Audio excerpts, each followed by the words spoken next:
Jóvenes de mi electivo 2020, por las 1001 calamidades que han ocurrido, no hemos tenido muchas clases, pero sí esta va a ser una clase del futuro, por el coronavirus, ¿verdad? Que quizás yo tengo.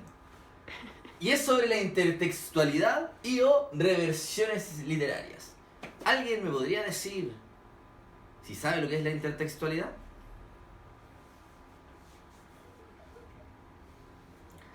No es eso. ¿Alguien más quisiera intentarlo? Cerca, pero no. La intertextualidad se las quisiera explicar con una gran imagen. El grito de Munch, ¿verdad? El grito de Munch es una de las obras más icónicas de la historia universal de la pintura. Y los Simpsons hicieron una versión del grito de Homero, que le llamaron, ¿verdad? Ahora podrán estar infiriendo qué es una intertextualidad. Muy sencillo, jóvenes. La intertextualidad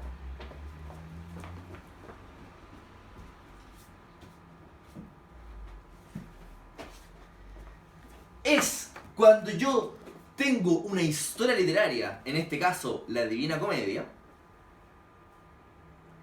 y dentro de la historia hago referencia a otras historias. Es un ejemplo de caja china, por ejemplo, que son historias dentro de otra historia.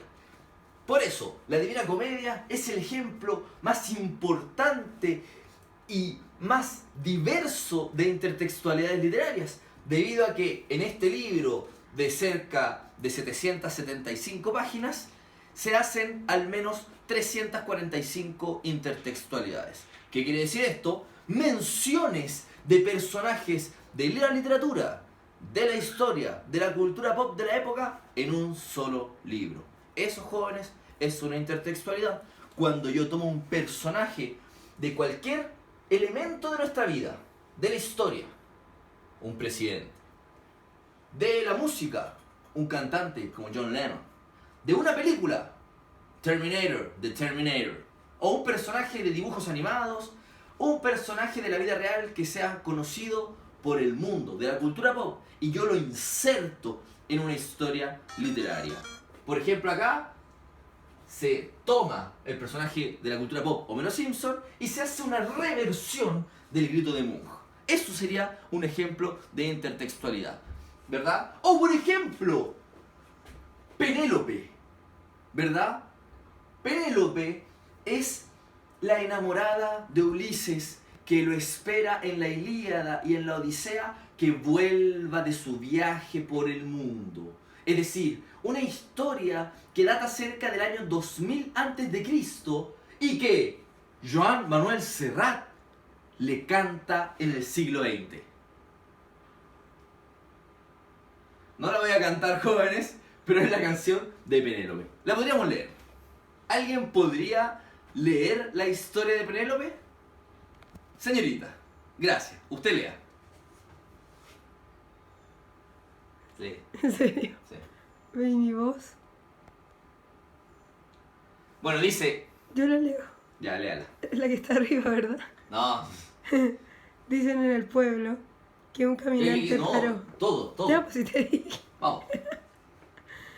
Penélope, con su bolso de piel marrón y sus zapatos de tacón y su vestido de domingo, Penélope se sienta en un banco en el andén y espera que llegue el primer tren, meneando el abanico. ¡Alto ahí! ¿Qué quiero decir con esto? Esta canción maravillosa de Joan Manuel Serrat, una canción romántica, de amor, que muestra cómo un personaje, Penélope, espera a su amado en el andén del tren, ¿verdad? Es una versión de la historia de amor entre Ulises y Penélope en la Ilíada 2000 a.C. Es decir, 4000 años antes de que Joan Manuel creara esta canción, Anónimo creó esta gran historia, porque nadie sabe quién escribió la Ilíada, ¿verdad? Y por eso esta mujer, Penélope, se hace una versión de la Penélope clásica que espera, como bien ven en la foto, en su alcoba a que llegue Ulises en su viaje en barco. Aquí Penélope actualizada, ¿verdad? En este tiempo no habían trenes, aquí sí. Aquí no habían abanicos, aquí sí. Se hace una reversión actualizada de esta gran historia literaria, pero ojo, no como el caso anterior, donde era en el mismo formato artístico. De un cuadro hacemos una versión en otro cuadro, sino que aún más impresionante, las intertextualidades también pueden ser entre recursos. Por ejemplo, una historia literaria con una canción, Cebolla del siglo XX, ¿verdad?